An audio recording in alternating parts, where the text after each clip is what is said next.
Un hombre de 25 años quedó tendido en el suelo durante la Guerra Civil Española. Una bala le atravesó la cabeza. Sorprendentemente no murió.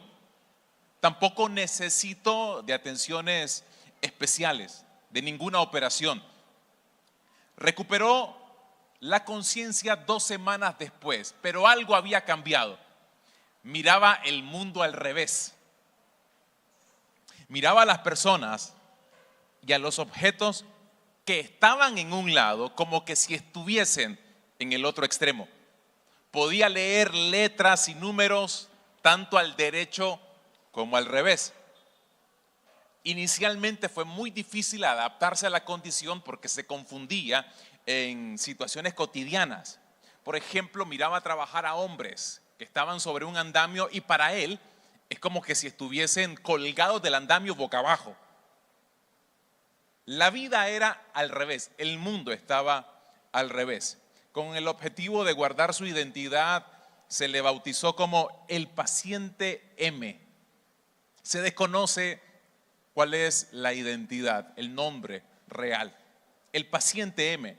De hecho, ese es el título del mensaje que les quiero compartir. No sé si el caso de este hombre será único, pero es bastante especial porque ilustra una realidad que les quiero compartir a continuación.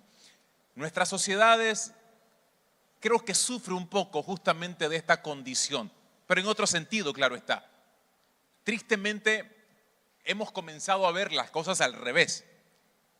Cuando ustedes van a las Escrituras, por supuesto esto ya se vislumbraba. El profeta Isaías escribió allá en el capítulo 5, versículo 20, dicen que lo bueno es malo y lo malo es bueno, que lo negro es blanco y lo blanco negro, dulce lo amargo y amargo lo dulce. La gente mira al revés las cosas, los valores están al revés, las convicciones también, la moral, y ya no se sabe socialmente qué sería bueno y qué sería malo. La pregunta es ¿por qué? Cuando ustedes van a la luz de ese texto se van a dar cuenta que una de las características del pueblo de Judá, que es al que se hace referencia en Isaías, es una gente que estaba dejando de confiar en Dios. Versículo 19. Hasta se burlan de Dios diciendo, apresúrate, haz algo, queremos ver lo que puedes hacer. Noten la forma atrevida en la que le estaban hablando a Dios. Que el Santo de Israel lleve a cabo su plan porque queremos saber qué es. Evidentemente no es que estaban con la expectativa de que Dios se moviera. Era un plan burlesco. A ver, movete, Señor. A ver, si vas a hacer algo, hacelo ahorita para ver si es cierto que estás ahí y que estás con nosotros. De hecho, el profeta Isaías comienza este libro diciéndonos que el sentido común del pueblo de la época estaba por debajo del sentido de los animales. Literalmente. Observen, por ejemplo, el capítulo 1, versículo 3. Hasta los animales, el burro y el buey. Y noten qué animales toma como ejemplo. Hasta los animales, el burro y el buey, conocen a su amo y agradecen sus cuidados. Pero no así mi pueblo Israel. Haga lo que haga por ellos, les tiene sin cuidado. Y otra vez me pregunté, ¿cómo uno llega a ese punto? ¿Cómo ustedes y yo podemos llegar al punto donde pareciera que Dios no es tan importante en nuestra vida? Donde pareciera que hemos descubierto el secreto de la felicidad sin Dios. Literalmente este pueblo había encontrado la dicha, entre comillas, sin Dios. Eran felices, otra vez, entre comillas, sin Dios. Si me preguntan, es justamente lo que sucede en nuestra sociedad. Y de pronto puede pasar también, de forma triste, dentro de nuestras comunidades. ¿Y por qué? Porque de pronto nos encontramos ante una generación que pareciera que lo importante es estar bien, es encontrar dicha, es encontrar felicidad, es sentirse bien. Y eso no está mal, por supuesto. No intento hacerles sentir culpable porque ustedes quieran sentirse bien. Por supuesto que no. Es importante sentirse bien. El problema no es que sea importante sentirnos bien. El problema es que no es el eje de nuestra vida. ¿Por qué? Porque cuando lo único que me interesa es tener dicha, no suele importarme dónde y con quién la obtengo. Otra vez, si a mí lo único que me importa es ser feliz, el medio a través del cual consiga dicha felicidad es irrelevante. Porque al final de cuentas, como para mí lo importante es estar bien, no me interesa si se hace a través de métodos equivocados, de dudosa procedencia, porque después de todo, el fin justifica los medios, diría aquel famoso filósofo. Y es así, mis estimados, que por ejemplo, para graficárselos de forma más puntual, es así que llegan algunas mujeres, por ejemplo, a terminar con hombres miserables.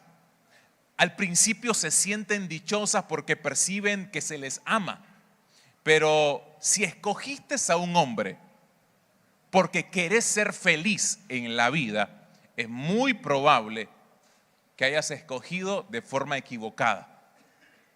Y ahí es cuando la gente se estrella en la vida, no solamente en las relaciones sentimentales. Por ejemplo, también pudiéramos hablar de personas que terminan entregando sus vidas a un proyecto, a un trabajo, a un emprendimiento con el anhelo de ver cumplido los objetivos que tanta autorrealización le darán. Pero en el proceso te vas a desconectar de lo que realmente es importante, la familia, por ejemplo. Si yo soy de los que cree que la vida va a ser realmente satisfactoria cuando logre mis objetivos profesionales, es muy probable de que en el proceso hayan sacrificios de cosas que realmente sí son muy importantes. Por lo tanto, aquí nace una pregunta básica y elemental. ¿Cómo ser dichosos? ¿Cómo? ¿Cómo ser dichosos realmente? Y es más, si indagamos un poquito en la pregunta, tendríamos que irnos un poquito más atrás. ¿Qué significa ser dichoso? ¿Qué significa ser feliz? ¿Qué significa estar bien en la vida? No qué te lo da, porque si nos vamos a qué te lo da, y va a depender mucho, es muy subjetivo. Algunos se sienten bien con asuntos materiales, otros con relaciones, otros con sueños cumplidos, objetivos alcanzados. En fin, hay muchas formas en las que la gente llega a sentirse bien en su vida. Pero la pregunta es, ¿eso que llegas a sentir o a alcanzar realmente es felicidad? Es decir, que yo conquiste lo que tanto he anhelado, que logre lo que tanto he querido y que me haga sentir bien, ¿realmente eso es felicidad? ¿Realmente eso es dicha?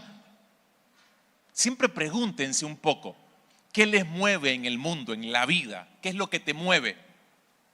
¿Qué es aquello que yo piense que me hace falta y que si lo tuviera me haría feliz? Piensen un poco, se los planteo de otra forma. Aquellos que de pronto están solteros y han caminado algunos años y dirán, yo sería feliz si encontrara a alguien con quien compartir el resto de mis días. Ahí estaría completa, ahí estaría completo. Otro tal vez dirá, no, yo sería feliz si saliera de la empresa y finalmente pudiera emprender el proyecto que tengo en mi corazón. Seamos un poquito más espirituales. No, yo sería feliz si finalmente Dios me llama al ministerio y pudiera servir a tiempo completo. Y entonces comienzan a plantearse las distintas opciones que tendrán de pronto. Y ahora les regreso otra pregunta, o les doy una pregunta. ¿Creen que eso sería verdadera felicidad en el fondo? ¿Eso es lo que nos volvería dichoso? ¿Cómo serlo? Les voy a proponer lo que David nos escribió allá en el Salmo 1. Una de las propuestas que vamos a encontrar en la Biblia acerca de la verdadera felicidad. Un salmo que de seguro la mayoría de los que están acá han leído y quizás hasta en alguna oportunidad habrán estudiado. Todo el capítulo lo vamos a leer. Bienaventurado el varón que no anduvo en consejo de malos, ni estuvo en camino de pecadores, ni en silla de escarnecedores se ha sentado, sino que en la ley de Jehová está su delicia y en su ley medita de día y de noche. Será como árbol plantado junto a corrientes de aguas, que da su fruto en su tiempo y su hoja no cae. Y todo lo que hace prosperará. No así los malos, que son como el tamo que arrebata el viento. Por tanto, no se levantarán los malos en el juicio, ni los pecadores en la congregación de los justos. Porque Jehová conoce el camino de los justos, mas la senda de los malos perecerá. Hay un detalle importante, aunque este es el primer salmo que encontramos en el libro, que lleva este nombre, por supuesto, no es el primero que se escribió. De hecho, el primer salmo que se escribe es el capítulo 90, por allá del año 1400 antes de Cristo. escrito por Moisés. Y el último de los salmos, por detalle, si acaso les interesa mantener un detalle, el último de los salmos escrito es el Salmo 137, allá por el año 586 antes de Cristo. Sin embargo, está ubicado en primer lugar porque sirve como introducción para algo que Dios quiere plantearle a su pueblo. El libro de los Salmos justamente sirve perfectamente para instruir a Israel para saber enfrentar la vida en las distintas circunstancias, ya sea en la profundidad de la desesperación o en las alturas de la alegría. ¿Cómo se enfrenta la vida cuando la vida te golpea y te golpea feo? ¿Cómo te podés enfrentar cuando tenés que enfrentar los momentos más duros? ¿Cómo podés sentirte dichoso cuando la vida solo te está aparentemente provocando dolor? ¿Cómo se hace? Porque Israel iba a vivir una y otra vez en esa constante en la que a veces le va bien y a veces le va mal. Le iba más mal que bien, pero de todas maneras el Señor quería plantearles una idea. Ustedes pueden ser dichosos aun si están en lo más profundo de la desesperación, como que si también están en los momentos más álgidos, más altos de su vida. En los momentos donde aparentemente todo está resultando como tanto han querido y anhelado. Pero uno de los problemas más importantes de la gente no es solo cuando les cuesta ser felices en los momentos dolorosos, sino aprender a ser feliz de manera adecuada en los buenos momentos. Porque confunden muy frecuentemente ahí la felicidad. Se puede también enredar la vida en ese sentido. Entonces quiero que veamos un detalle otra vez que me parece importante resaltar. La palabra con la que comienza este salmo, bienaventurado, aparece 26 veces en todo el libro de los salmos y de seguro lo hemos escuchado un montón de veces. Significa dichoso, feliz, alguien que realmente ha disfrutado de la felicidad. Pudiéramos seguir, pero para simplificarlo, bienaventurados significa eso, feliz. Por lo tanto, lo que aquí David me está diciendo es, feliz es aquel que... Y aquí entonces es que encontramos algunas propuestas interesantes. El versículo 1 describe lo que el bienaventurado no ha hecho. El versículo 2, y lo vamos a ver también, lo que sí hace. Y el versículo 3 pinta de una forma bien poética el resultado de la vida de una persona dichosa. Y permítanme comenzar con esta idea. El justo realmente entiende el hecho de que lo que forma su pensamiento, forma su vida. Esta va a ser la base a través de la cual David nos propone a continuación el verdadero sentido de la felicidad.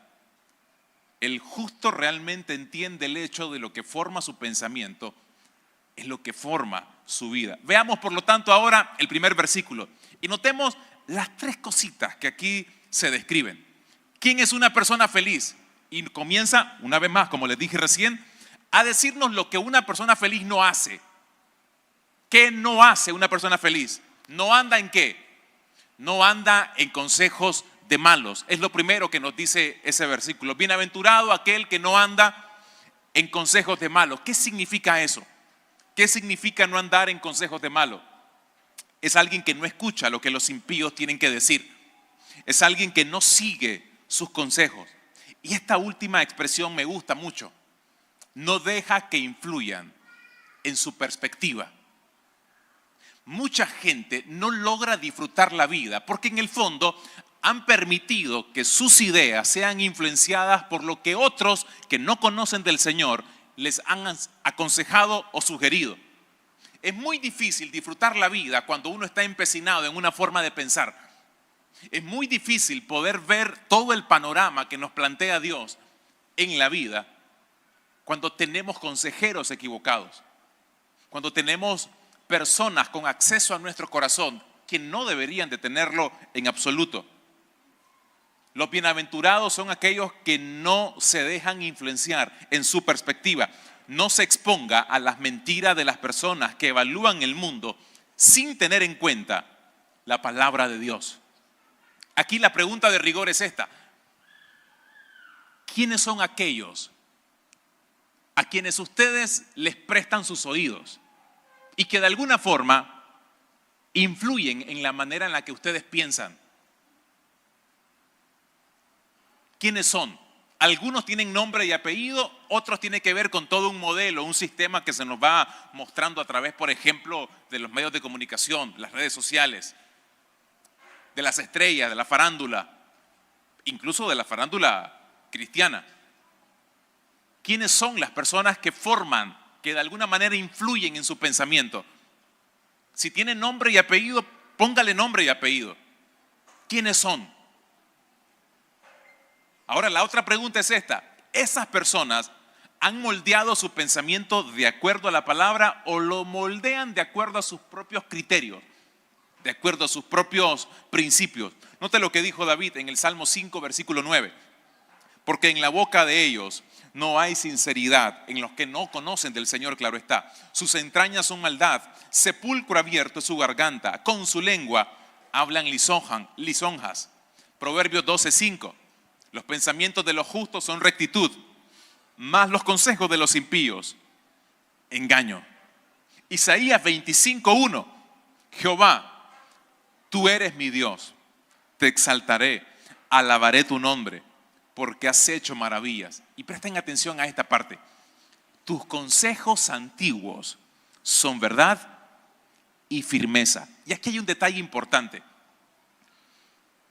A ver, a menudo nuestra fe, nuestros valores, luchan con una idea que cada vez está cobrando mayor fuerza en nuestra sociedad. El cristianismo es atacado a veces por parecer muy anticuado, desfasado, como que no entiende el nuevo tiempo que se está viviendo. Cuando planteamos, por ejemplo, el tema de la pureza sexual, y no entiende el cristianismo que estamos en otro contexto, donde en realidad la libertad sexual es importante, donde ahora lo que antes era prohibido, hoy no debería de ser prohibido, hoy debería de ser permitido. Y constantemente el cristianismo, con sus valores escriturales, es sometido a cuestionamientos. Y así en muchas otras áreas de la vida, a nivel de relaciones personales, la forma en la que manejamos, por ejemplo, los conflictos. La sociedad te dice, te propone muchas cosas que no siempre coinciden con lo que la palabra nos enseña. ¿Cómo vas a manejar los conflictos? Vas a tener varias propuestas. ¿A cuál le vas a prestar atención? Si alguien te hiere, si alguien te ofende, si alguien te maltrata, ¿cómo vas a responder ante eso? Si te enfrentas ante una situación compleja a nivel financiero, ¿cuál va a ser la línea, la directriz que vas a tomar? Si tenés que tomar decisiones claves a nivel económico, normalmente, ¿cuáles son los principios con los cuales te regís? Se los planteo de otra manera todavía para ser mucho más puntual. A ver, si querés comprarte un televisor en alguna casa comercial, ¿bajo qué premisa tomás la decisión si lo tomás o no lo tomás? ¿Bajo qué premisa? ¿El simple deseo, como lo quiero, lo agarro, lo tomo? ¿O te planteas otras cosas? ¿Cuál es el consejo a través del cual tomás decisiones? Todos nosotros tomamos decisiones en base al consejo que hemos abrazado, en base a ideas que nos han atrapado. La forma en la que construimos matrimonio también, la forma en la que se construye uno como hombre, como esposo, como esposa, como hijo, como padre, como mamá. Todos nosotros construimos la vida en base a un consejo. ¿Cuál es el consejo suyo? ¿Quién le enseñó a ser papá y mamá? ¿Quién le enseñó a portarse como esposa o como esposo? Y la otra pregunta es, ¿eso está alineado con lo que nos enseña la Escritura? ¿Quién le enseñó a ser un hombre de negocios? ¿Está alineado con los valores escriturales? Y ahí es cuando nos vamos dando cuenta que muchas veces, aunque respeto lo que el texto dice, no siempre me voy guiando en consecuencia con él. No siempre, porque yo tengo mis propias ideas, he adoptado otras ideas. Alguien me ha dado otros consejos. Y tristemente me doy cuenta que a veces pudiera ser la razón del por qué no soy feliz. A quien escucho pudiera definir el nivel de felicidad que yo tengo. Salmo 73, versículo 24. Me has guiado según tu consejo y después me recibirás en gloria. La segunda parte de este mismo primer versículo nos añade otra cosa que la persona bienaventurada no hace. No estuvo en camino de pecadores, nos enseña. Ahora, no es lo mismo escuchar a alguien que caminar con alguien. Noten que aquí lo que está sucediendo es un progreso en la vida de esta persona. Esta persona dice, no escucha consejo de malos, no se detiene a escucharte. Pero luego añade, tampoco camina con aquel que no debería escuchar. Esto habla de que muchas veces ustedes y yo no vamos a ser felices porque hemos decidido caminar con personas que de pronto justamente no nos hacen bien.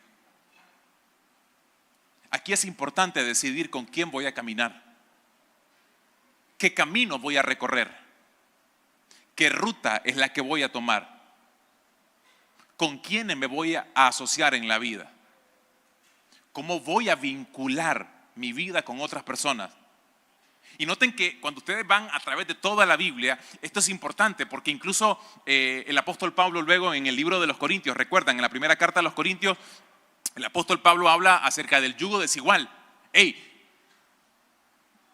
no te unas en yugo desigual, porque es importante con quién te vinculas. Es importante, claro está, porque tendrían que compartir como mínimo los mismos valores, las mismas ideas, como mínimo el mismo propósito, objetivo. Evidentemente no es que no vas a tener diferencia, pero al menos en lo esencial van a estar de acuerdo. No entres en la senda de los impíos, dijo Salomón, ni vayas por el camino de los malvados. ¿Cuál es el camino por el que tendría que andar un creyente? Note por favor las propuestas que nos da la Escritura. Número 1, por el camino de justicia. Eso dice Isaías 33:15. El camino de la humildad nos enseña Miqueas. El camino de la integridad. Una persona es feliz, entre otras cosas, cuando camina íntegramente. Y esa palabra íntegro significa completo. Para ponerlo en otros términos, es una persona que aprende a hacer una cosa aquí y esa misma cosa es allá. No anda siendo una persona aquí y otra persona allá. Se muestra tal y cual es en todos los ambientes, en todas las instancias en las que se mueva, en los que se desarrolla. No hay mayor satisfacción que aprender a ser uno mismo sin tener que usar caretas, sin tener que mostrarte como lo que realmente no sos. Eso te da tranquilidad, te da satisfacción, pero no es el único camino. También andar con Dios. ¿Recuerdan cuando se habla de Enoc en Génesis 5:22? Y Enoc caminó con Dios. Es obediencia, es fidelidad, es perseverancia. Número 3, lo que nos enseña ese mismo versículo. No hemos salido del versículo 1, noten. No anduvo en consejos de malo, ni en camino de pecadores, y ahora dice, ni en silla de escarnecedores se ha sentado. Compartir el asiento de modo que usted llega a ser uno con ellos. Ese es el problema. Compartir el asiento con alguien era compartir el estilo de vida de esa otra persona. Porque inicialmente recuerde que la idea es prestarle atención, luego acompañarle en el camino. Pero luego te gusta tanto la vida que él lleva, el camino que él recorre, que te sentás con él. Eso significa que compartís el modo de vida que él tiene. Y ahí es cuando yo justamente vuelvo mi vida a una vida peligrosa.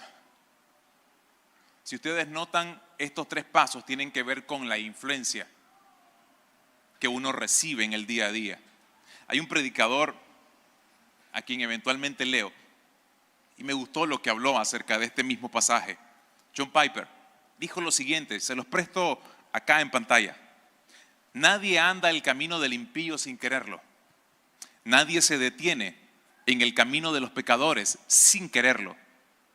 Nadie se sienta en la silla de escarnecedores sin quererlo. Andamos y nos detenemos y nos sentamos porque queremos.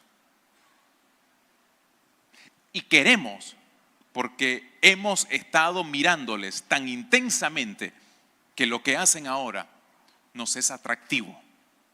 Hemos meditado en ellos y ahora nos deleitamos en ellos.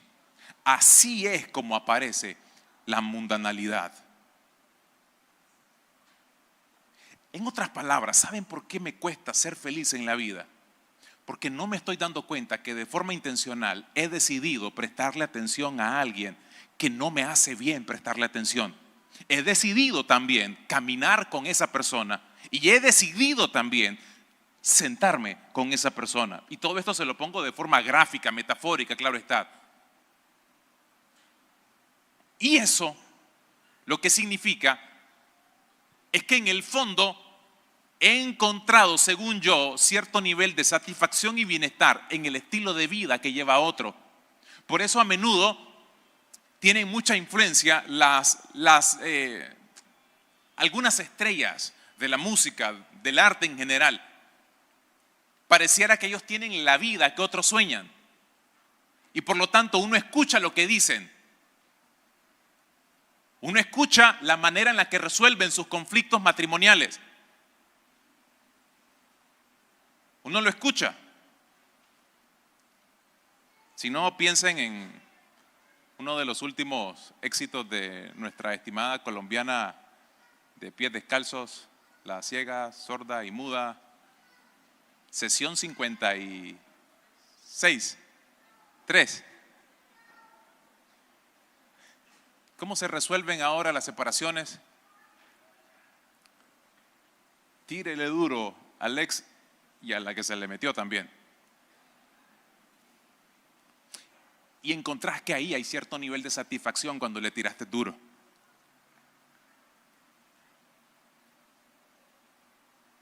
Y gradualmente el sistema nos va enseñando cómo resolver o enfrentar las distintas situaciones.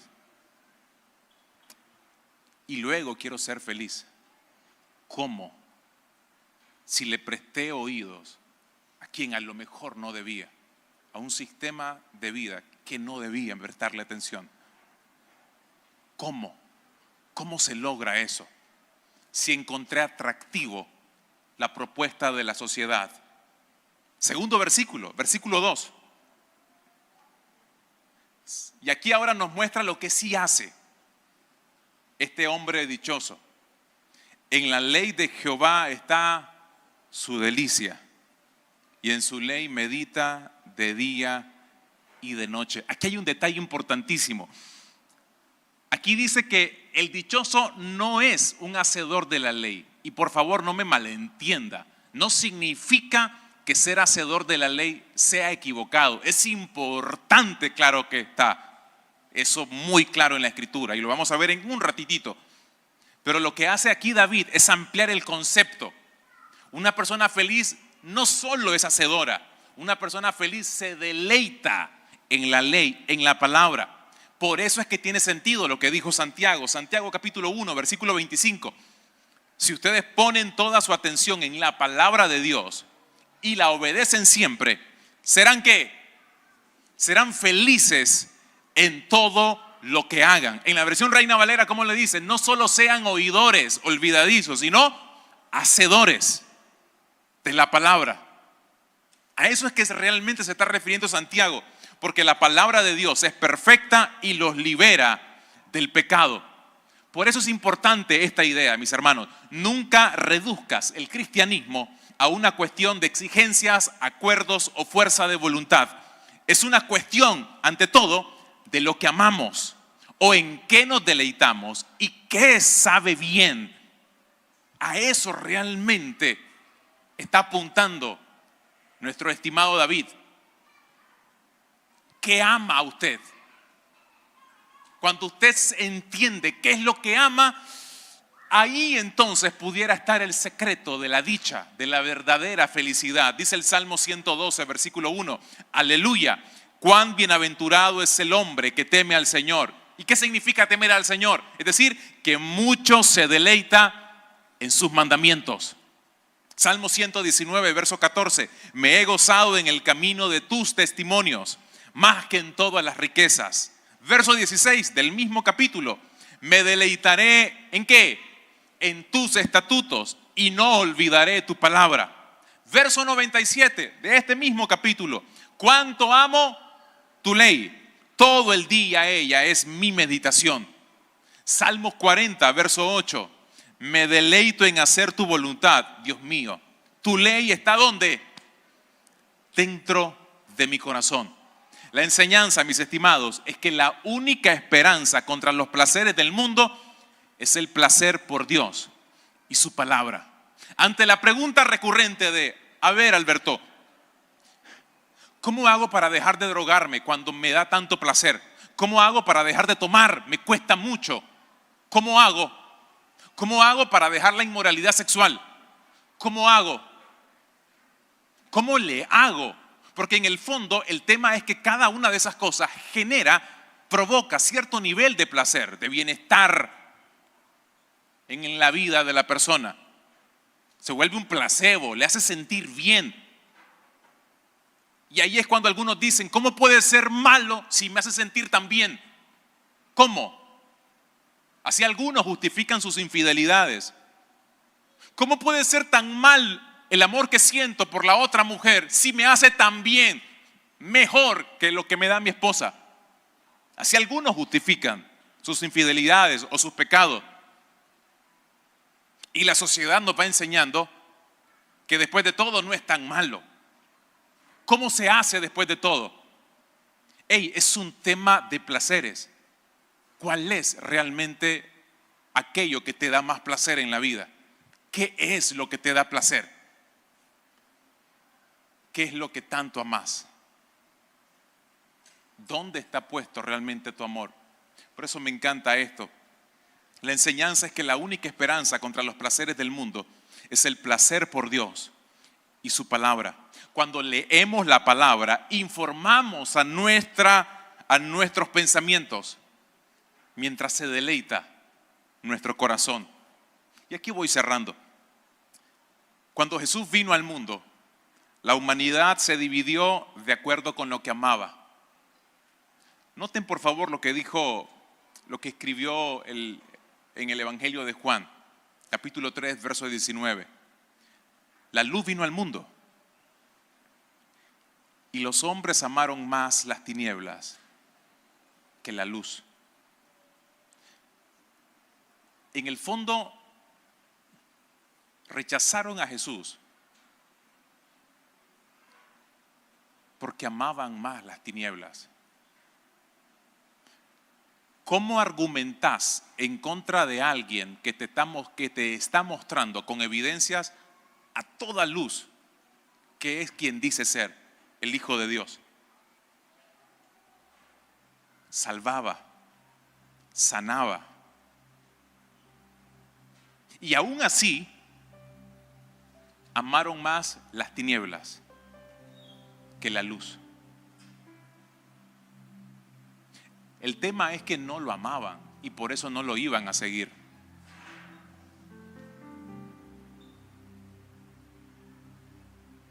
Y a veces una de las razones por las que nos cuesta ser fiel al Señor es que tenemos puesto nuestro amor en cosas equivocadas.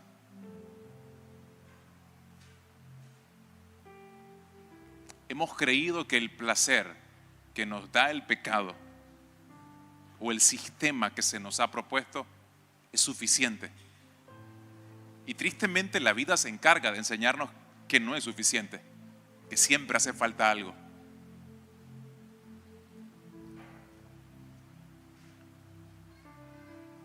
Por eso es importante esto. Porque aquí es cuando David nos está proponiendo deleitarnos en la palabra como respuesta ante la falta de felicidad ante la desdicha. ¿Cómo ser feliz? Ama la palabra. ¿Y cómo amo la palabra? ¿Cómo hago para amarla? Noten lo que decía David: cuán dulces son a mi paladar tus palabras. Salmo 119, versículo 103. Y si ustedes me preguntan,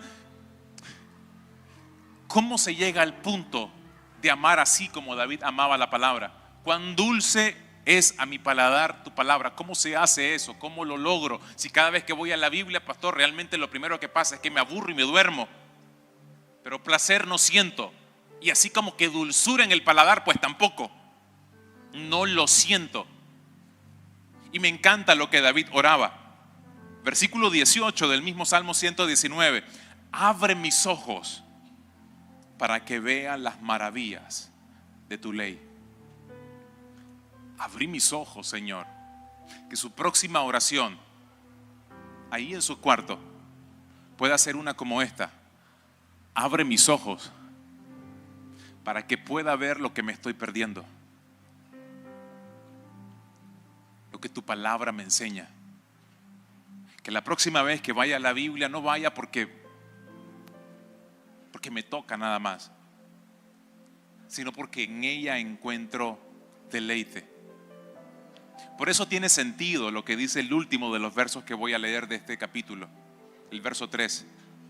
Serás como árbol plantado. Cuando te deleitas en la palabra, serás como árbol plantado junto a corrientes de aguas, que da su fruto en su tiempo y su hoja no cae.